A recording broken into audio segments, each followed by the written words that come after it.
People have been mixing drinks pretty much since there were drinks. Archaeologists discovered the tomb of King Midas, who was buried in Western Turkey sometime in around 800 BC. And in and among the remains of the funeral banquet, they found clay jugs that, when they analyzed what was left in them, turned out to be a mixture of wine and barley-based beer and honey wine or mead, and even spices and fruits. So this is an ancient thing. But the art of mixing drinks didn't really get any urgency to it until distilled spirits became popular, because, as you know, they can be harsh and fiery, and you need to do something to calm them down. The first popular mixed drink with booze in it, with liquor, is called punch. And this goes back to sometime around 1600. It was either an English invention or an Indian invention, but the way it spread to the rest of the world was from English sailors and merchants who found themselves in India spice trading in the early 1600s. And they brought it back home with them. It became a sailor's drink. Sailors would always drink it by the bowl, and they'd pass it around in the officers' wardrooms at the end of the day. Huge bowls of punch, to the point where they really overdid moderate drinking by quite a bit. From the sailors, it spread to the people who hired them, the English upper classes, and they kept making this punch. And all it was it was a very simple drink. It was spirits of any kind, usually some kind of sugarcane spirit or brandy, grape spirit, with citrus juice, lemon or lime, water, sugar, and spice. And that spice could be anything. It could be tea, it could be nutmeg, it could even be ambergris, which is this weird stuff that used to wash up that turns out to be clotted whale cholesterol. You don't really see that on the market anymore. However, this punch spread from the English upper classes to the upper classes in the rest of the world. It was an expensive drink, hence the upper class. And then it spread to the American colonies, where rum, the basic ingredient, was much cheaper, and citrus was much more available. And here in America, it became one of the great drinks of the people. In the 1700s, the art of mixing drinks in America was pretty much the same as it was in Britain. You had a few simple drinks, hot punch, cold punch. Not much else. It was really pretty much the same all across the Atlantic. We were still Englishmen. But then came the Revolution, and Americans started to go their own way. One of the earliest signs of this is a drink called sling, which was widely popular all up and down the eastern seaboard, which was indeed the whole of America at the time. And sling was simply rum or gin or brandy if you were fancy, or whiskey if you were way out on the frontier, with some sugar in it and some water and maybe a grating of nutmeg. A very simple drink, not much to it. Intoxicating though, and one of the problems with getting intoxicated is you get a hangover. So at some point, somebody took that sling, and it must have been around the 1790s. We're not sure, because history of cocktails is history that happens in a bar, so you know what happens in bars. People forget things. But at some point, somebody took this sling and put in a dash of medicinal bitters in it, making a bittered sling. The bitters were just basically alcohol with roots and spices, etc., to make things, to make your stomach feel better and to help your system. So this bittered sling soon acquired a slang name, and we first hear about this in 1803 in a New Hampshire newspaper, when it talks about having a glass of cocktail in the morning to cure your hangover. This cocktail, simple drink, again, just bitters, sugar, water, and booze of any kind. It spreads from somewhere in this northeastern quadrant between Boston and Albany and New York, and soon spreads around the country. Meanwhile, the bartenders are adapting to new drinks like this, but at the same time, they're also adapting their trade, their art, to a new ingredient, ice. In the 1820s, the American ice industry gets born. Nowhere in the world was cheap ice available in the summer. Ice was always a luxury. There was always too much of it in the winter and none of it in the summer. In America, we found a way to take that ice and cut it from our ponds, put it in blocks, put those blocks in warehouses that were insulated, and then sell it for cheap all throughout the summer. People liked ice in their drinks, ice in their cocktails, in their punches, in their juleps. All a julep was basically was a sling with mint in it. So their mint sling is another name for it. So people liked that, and they liked those drinks to be cold and made right for them on the spot. We didn't have time to sit around and drink punch anymore by the bowl. We were a busy go-ahead country, and we really needed to have a quick drink and go on our way. So the American art of the bar really adapts to these conditions, and we have the first celebrity bartenders in the 1810s, 1820s. Willard of the City Hotel in New York City, Cato, another New York City bartender. These guys are making slings and juleps and cocktails to order with ice. They're juggling the drinks, they're stirring them, they're doing all this stuff while at the same time answering their customers' questions and running a busy bar. And this is really the birth of the American bar.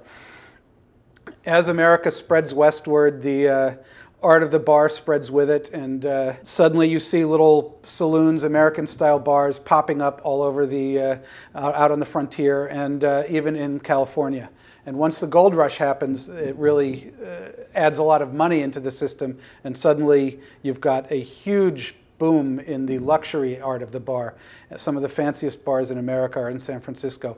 And one of the people behind them is a young man called Jerry Thomas, who was a sailor and who jumped ship in 1849 and went behind the bar, and rather than mine gold, he found it was easier to mine the miners than to mine the mountains. And he goes on and learns this art of the bar, travels all around the country, opens bars in New York, in Charleston, in New Orleans, up and down the Mississippi, and in 1862 writes the first bartender's guide. Jerry Thomas, known as the Professor, publishes his book called How to Mix Drinks, or the Bon Vivant's Companion.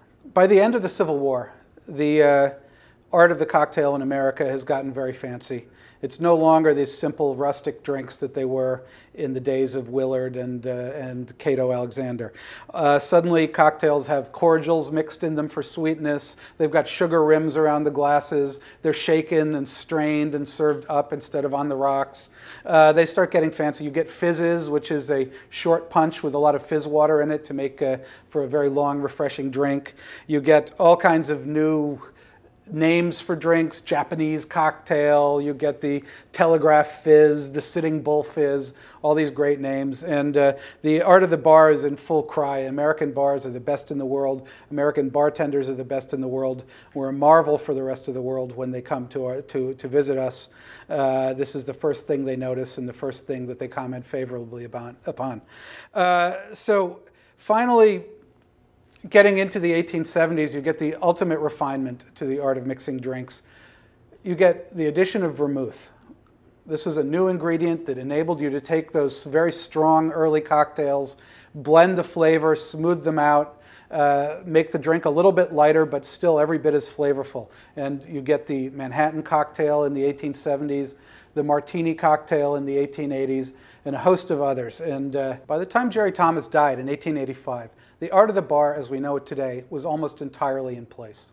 The cocktail is, in fact, America's first contribution to the culinary arts, and it's the first cultural product of the new nation that the rest of the world paid any attention to whatsoever. In 1806, a paper in Hudson, New York, called the Balance and Columbian Repository, publishes the first definition of the cocktail as spirits of any kind with sugar, water, and bitters. So with the popularity of the Manhattan and the Martini in the 1880s, mixology enters a new era.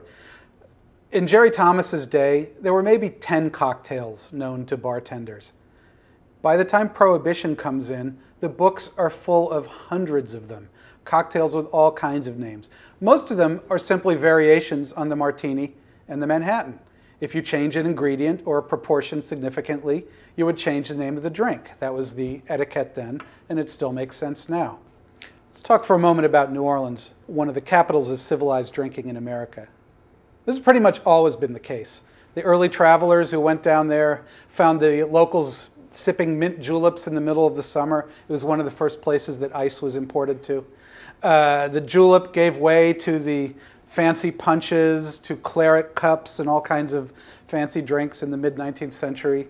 And at the end of the century, you have the Sazerac cocktail with its dash of absinthe. You've got the Ramos Gin Fizz, one of the most delectable drinks ever invented. And the great thing about New Orleans is after Prohibition, they came right back and did exactly what they were doing before Prohibition, and they still do it to this day. You have bartenders making these hundreds of cocktails, but they're also changing the way they do it. In Jerry Thomas's day, the bartender was an independent proprietor and a very larger-than-life, loud-talking, free-spending type character. By the 1880s, the country was kind of closing down and getting a little more sophisticated, and they wanted the bartenders to be more professional and, let's say, less colorful. So bartenders are no longer pouring drinks back and forth over their heads. Now they're stirring them with great elegance and grace and dignity. These cocktails that they're stirring are starting to incorporate even ingredients from punch. Citrus juice comes in. In the early 1900s, the most popular drink is the Bronx cocktail, which is simply a martini with a little bit of orange juice in it. A very simple drink, very tasty. It was to the beginning of the century what the Cosmopolitan was to the end.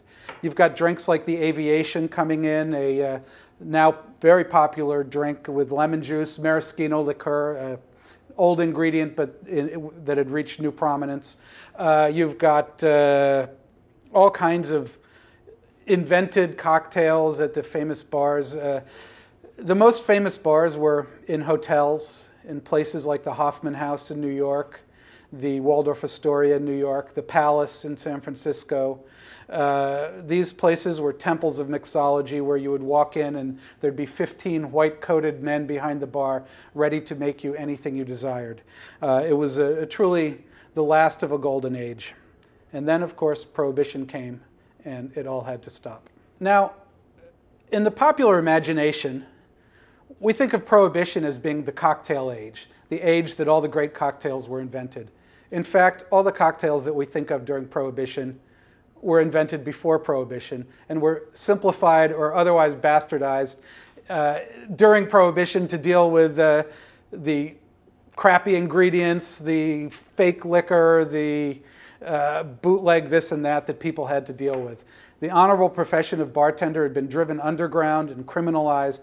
The best bartenders, the ones who could really do nothing else in life but practice their craft, found ways of moving to Cuba, to China, to London, to Paris, anywhere but in the US. The ones who worked here were mostly younger men who were not afraid of dealing with gangsters and did not mind so much if they were going to have to be arrested in practicing their craft. So they were not, let's say, the settled men in the profession. Prohibition did its damnedest to wreck the art of the cocktail, and it almost succeeded. When Prohibition was repealed in 1933, just about the first things to open were bartending schools. Usually these were a case of the blind leading the blind. They were speakeasy bartenders teaching people who thought they'd get into this new business to, now the newly legal business anyway, to make a quick buck. Either that or they were older bartenders who hadn't tended bar in 20 years and were coming back and trying to reestablish their skills and pass them on. It worked up to a point. The 1930s was a mighty struggle to recover the art of the cocktail as it had been practiced before Prohibition.